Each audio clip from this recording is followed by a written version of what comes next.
Don't think of banding together to evict the believers from your territory, so that there will be more unbelievers so you can seize the area for yourselves. Because that will not work either. Because all that will do is get the cities you have seized blockaded, until all the people that believe are allowed back and you leave. If you will not leave, then I will order that you allow the rest of the believers to leave, so I can shut you off until all of you die of famine. If you won't do either, then we will storm the city.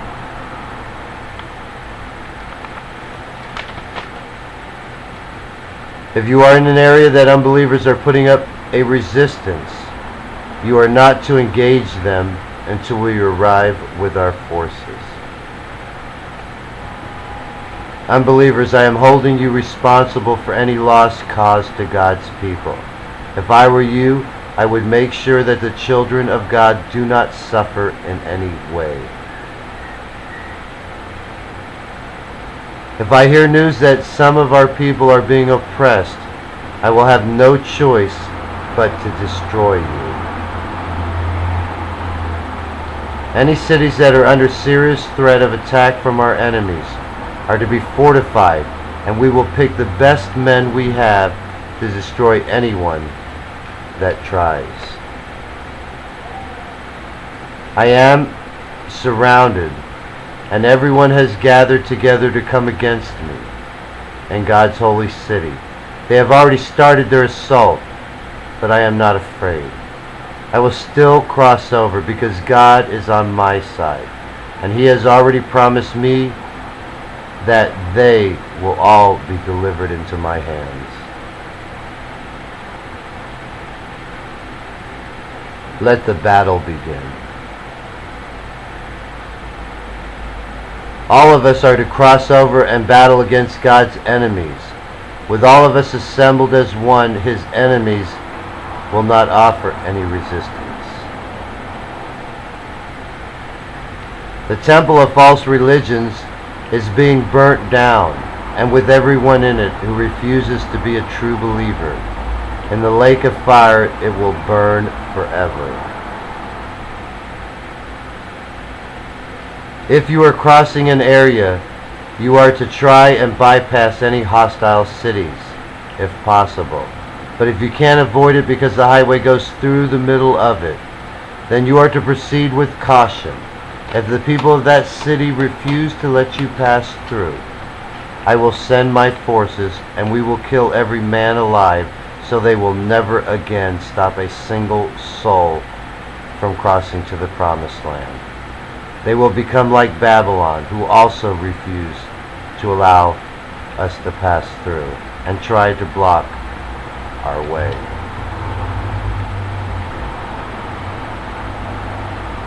Everyone must stick together so no one is left behind.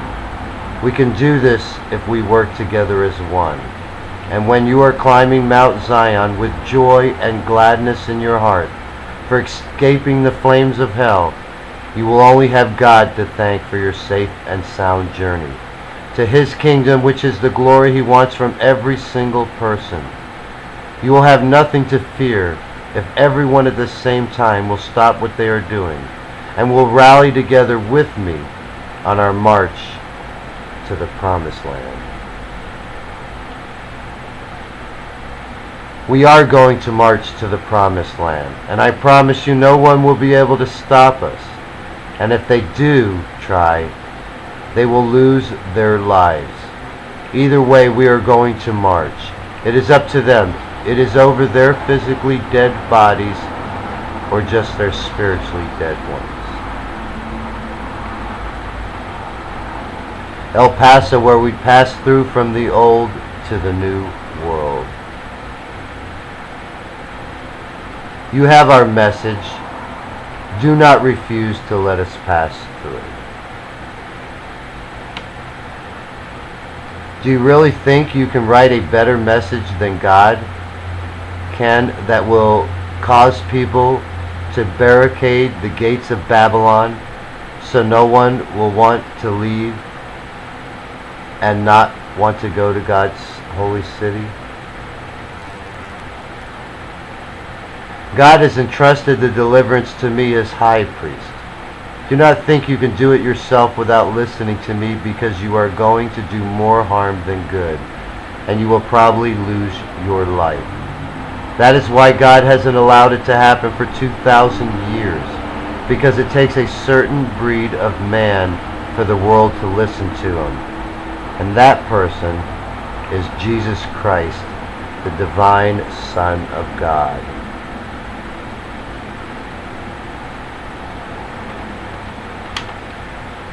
Any priest that tries to come against me is doing a foolish thing.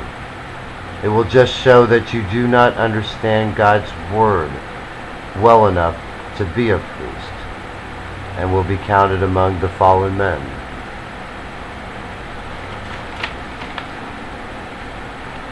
Priests that try to resist me are ignorant, and will only prove that they do not really honor God of heaven, and therefore will have the altars of their churches overturned, because they have defiled it by preaching a message that could only come from the God of hell. We will also pillage the treasury of their church, so they are unable to support their falseness anymore.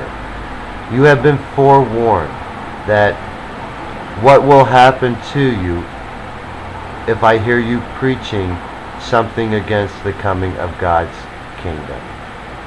You are going to feel pretty bad as a priest being sent back to Babylon, just because you've refused to have enough faith to believe.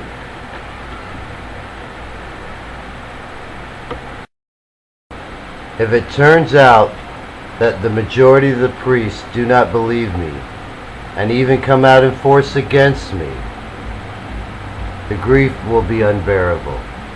It will mean that the things aren't going as planned, and that realization is enough to kill me. My anxiety is that even though I have done everything I can to be generous and well loved, I haven't been able to convince anyone that I have awakened, and that I see the truth.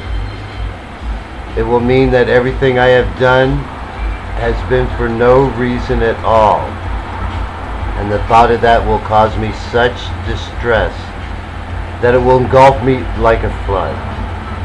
All I've tried to do is be your friend, and you consider me an abomination. Is enough to so profoundly shake me that I might just put up a high wall around my heart so that you can't hurt me again.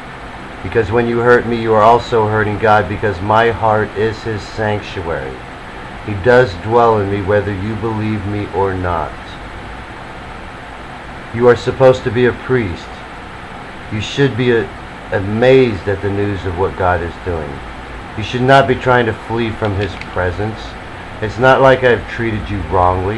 I have not tried to take away any of your holy things, or treated you or threatened to exterminate you.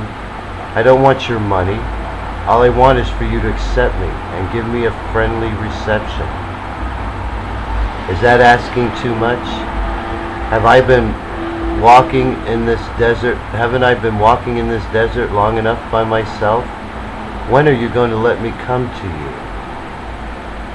What I also wonder about is what is going to happen to you if you forsake me. Does God bring a curse of destruction against you? Or is He going to just let the deceit of the world come against you, so their fate can be the same as theirs? Either way, God is going to break your unholy arm, and you're the one who is going to end up with crud on your face if you do not show me respect and listen to me.